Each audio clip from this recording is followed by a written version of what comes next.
Car जोहार। अभी मैं हूँ गढ़वा में और 80 नंबर का जवाहर अंका विधानसभा क्षेत्र का मैं बात करता हूँ और यहाँ की सटीक जानकारी आपको मैं देने का प्रयास करूँगा। जो 13 तारीख को चुनाव हुए, उस चुनाव में जो सटीक रिजल्ट है प्रत्याशियों को लेकर, जो किस प्रत्याशियों को कितना वोट आ रहे हैं, हमने जगह जगह घूमा, हमने मालूम किया, पड़ताल किया, तब जाकर हमने ये सर्वे जारी किया। बड़ा ऊपर नीचे आंकड़ाएँ हो सकते हैं, लेकिन हम 2019 से पता चलेंगे। 2019 के अनुसार आपको पता होगा कि 16 कैंडिडेट थे। 16 कैंडिडेट में मिले थे जेएमएम के प्रत्याशी माननीय मिथिलेश कुमार ठाकुर को 1,06,621 वोट पड़े थे। ठीक है, 81 वोट पड़े थे। और सत्येंद्र तिवारी को मिले थे 83,159।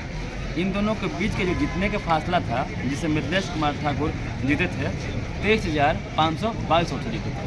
पिछले बार अगर हम मान के चले तो पिछले बार की अपेक्षा वीरेंद्र प्रसाद जो बसपा के प्रत्याशी थे, उनको 10,609 वोट मिले थे। और वहीं पे मनदीप मल्ला जो टीएमसी से उठे हुए थे, उनको 7360 वोट मिले थे। सूरज गुप्ता जो उठे हुए थे जेबीएम की तरफ से, उनको मिला था 5841। और मोहम्मद नजीबुद्दीन खान जो एमएन खान जो पतंग छाप से उठे हुए थे, उनको मिला था 6,221 वोट मिले थे उनको। पतंजलि कुमार के 808 वोट मिले थे। और वहीं पे अगर मनीष कुमार गुप्ता जो जिनको शिवसेना की तरफ से टिकट मिला था, उनको अगर देखें तो 725 वोट मिले थे। मनोज यादव को इसी तरह 546 वोट, विकास कुमार को 1,091 वोट, कुलदीप पासवान को 919 वोट, दिनेश राम को 1567 वोट, दिलीप कुमार तिवारी को 4,114 वोट, बिहारी विश्वकर्मा को 5339 वोट, गोरखनाथ महतो को 1488 वोट, और सुजाउद्दीन सिद्दीकी जो निर्दलीय प्रत्याशी थे, उनको मिला था 2427 वोट। नोटा में गया था 952 वोट। टोटल वोट पड़े थे 2,39,151। अगर पूरा वोट परसेंटेज की हम बात करें तो वोट परसेंटेज के हिसाब से मिथिलेश कुमार ठाकुर को पड़े था 44%। और वहीं पे अगर बीजेपी के प्रत्याशी सत्येंद्र तिवारी की बात करें तो उनको 33.5% वोट पड़े थे कुल वोट का। इस बार अगर पिछले बार की अपेक्षा इस बार के चुनाव में 50,000 वोटों की बढ़ोतरी हुई है। 50,000 वोट बढ़ोतरी होने का कारण है कि 2,39,000 पहले पड़े थे, अभी पड़े हैं 2,89,000 कुछ वोट। आइए सटीक जानकारी के लिए आपको हम कैलकुलेटर दिखाते हैं और बात करते हैं आपसे।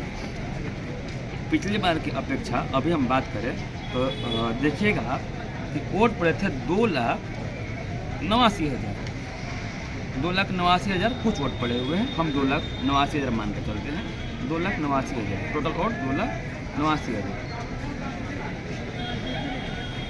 2,89,000 के बाद अगर हम प्रत्याशी की बात करते हैं, पिछले बार मिला था माननीय सत्येंद्र तिवारी जी को उनको मिला था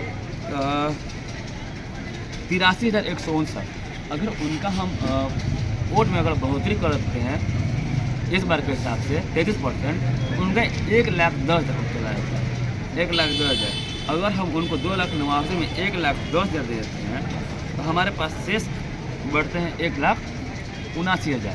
1,79,000 वोट बच रहे हैं। 1,79,000 में पिछले बार की तरह ठीक वैसा है।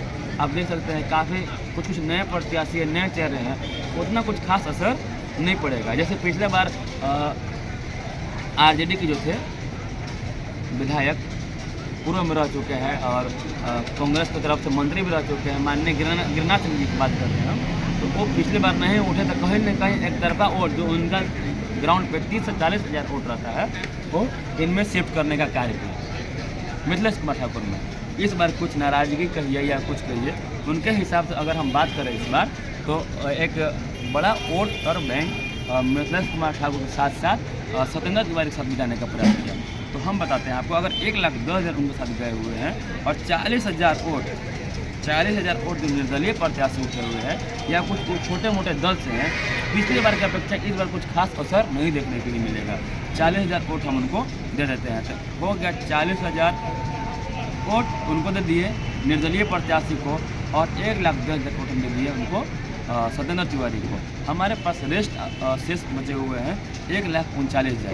1,39,000 में हम 20,000 दे देंगे माननीय गिरिनाथ सिंह को। 1,19,000 वोट बच रहे हैं। यही वोट माननीय मिथिलेश कुमार ठाकुर की तरफ रुझानों में दिख रहा है।